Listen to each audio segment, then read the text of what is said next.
ॐ नारायणं नमस्कृत्य नरं चैव नरोत्तमं देवीं सरस्वतीं व्यासं ततो जयमुदीरये। नमस्कार, स्वागत है आप सभी का हमारे YouTube चैनल पर।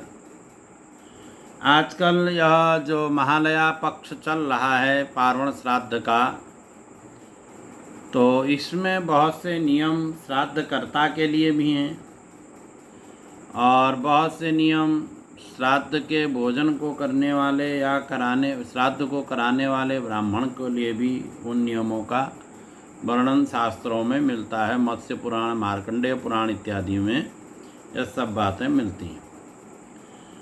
तो विशेष करके श्राद्ध में अन्न जो है वो बहुत पवित्र होना चाहिए। मार्कंडेय पुराण में कहते हैं कि केशकीटावपन्नं च तथा स्वभिरवेक्षितम् ऊतिपर्युषितं चैव वार्तक्यभिषमास्तथा वर्जनीयानि वै श्राद्धे यच्च वस्त्रानिलाहतम्। कहते हैं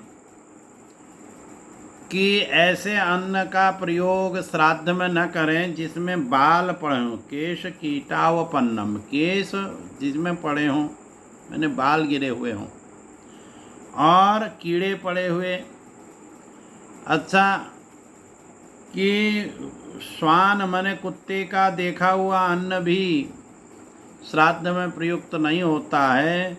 बासी भोजन, दुर्गंधित वस्तुएं भी श्राद्ध में प्रयोग में नहीं लाई जाती हैं।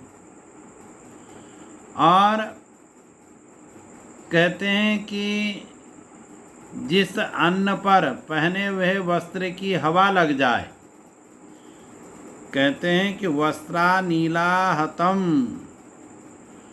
अनिलाहतम, वस्त्र अनिलाहतम, यहाँ पर संधि विच्छेद करके वस्त्र अनिलाहतम माने वस्त्र, पहने हुए वस्त्रों की भी हवा जिस अन्न में लग जाए वो भी श्राद्ध में वर्जित है। भले श्राद्ध इतनी पवित्रता से होता है, श्राद्ध की में बहुत पवित्रता चाहिए।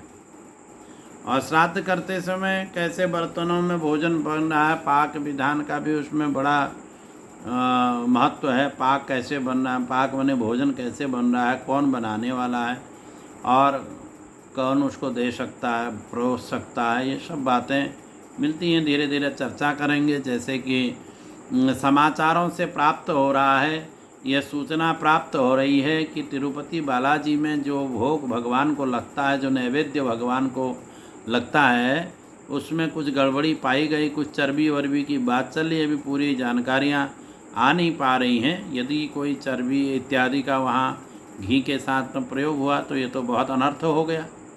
हमारे भगवान को इस प्रकार से किसने ऐसा किया षड्यंत्र, ये ठीक नहीं है। इसीलिए श्राद्ध इत्यादि जो जो अन्न का प्रयोग करें उसका परीक्षण कर लें। और जैसे कि बतासे बाज़ार में मिल रहे हैं, ये भी बहुत अच्छी चीज़ नहीं है।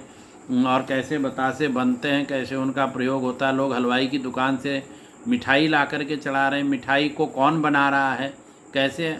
जब भोजन इतनी शुद्धता से आप घर में बना रहे हैं तो उस भोजन का ही परिवेशन करिए, उसी को परोसिए, उसी भोजन से पितरों को तृप्त करिए। अन्य अलग जगह से जो बना हुआ मिठाई तो बाहर बनी हुई है, उसमें जो मंत्र आता है गायत्री मंत्र से उसको जो पवित्र किया जाता है, वहाँ जिन शब्दों का प्रयोग है, ऐसे कौन उनको बना रहे हैं मिठाई को। तो ज़रूरी नहीं है मिठाई का प्रयोग करें, बतासों का प्रयोग करें। जो अन्न आप शुद्धता से घर में बना रहे हैं उसी से श्राद्ध कर्म को करें, तो शुद्धता से करें, पवित्रता से करें। आगे भी हम लोग चर्चा करेंगे और अन्य भी इसमें बातें होंगी। कोई यदि शंका किसी के मन में हो तो हमसे दूरभाष के माध्यम से या इसी YouTube चैनल पर अपना कमेंट करके हमसे प्रश्न भी पूछ सकते हैं। पूछते ही लोग। अभी एकोदिष्ट और पार्वण में क्या अंतर है, इस विषय में भी किसी ने प्रश्न पूछा है, तो हाँ, एक आध दिन में उस विषय में भी हम लोग चर्चा करेंगे। नमस्कार।